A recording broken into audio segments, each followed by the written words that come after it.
Welcome sa PH Updates. Sa Batangas Bay, isang malaking krisis sa kapaligiran ang nangyari. Isang tanker na puno ng langis ang lumubog, nagdudulot ng malawakang pagtagas ng langis na nagbabanta sa buhay dagat at kabuhayan ng mga lokal. Noong nakaraang linggo, isang tanker na nagdadala ng krudo ang lumubog sa Batangas Bay. Nagresulta sa pagtagas ng langis na nagdudulot ng polusyon sa dagat at panganib sa ekosistem. Agad tumugon ang Philippine Coast Guard. Nag-deploy sila ng containment booms para pigilan ang pagkalat ng langis at gumamit ng mga skimmers para kunin ang langis mula sa tubig.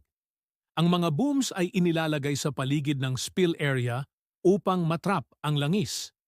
Ang mga skimmers ay ginagamit para alisin ang langis mula sa ibabaw ng tubig. Ang sitwasyon ay nananatiling hamon dahil sa dami ng langis at kondisyon ng dagat. Ang mga lokal na mangingisda ay nag-aalala sa epekto ng pagtagas. Ang pagkasira ng mga isda at iba pang buhay dagat ay naglalagay sa alanganin ang kanilang kabuhayan. Sinasabi ng mga lokal na ang pagtagas ng langis ay nagdudulot ng malaking takot at pangamba. Umaasa sila sa pangingisda para sa kanilang kabuhayan, at ang krisis na ito ay nagdudulot ng malaking pinsala. Iba pang ahensya sa proteksyon ng kapaligiran ay sumama sa Coast Guard. Nagbigay sila ng karagdagang kagamitan at teknolohiya para sa mas mabilis na pag-aasikaso sa spill. Ang Batangas Bay ay isang mahalagang ekosistema. Ang pagtagas ng langis ay nagdudulot ng panganib sa kalusugan ng lugar. Ang mga hakbang ay isinasagawa upang maiwasan ang pag-abot ng langis sa baybayin.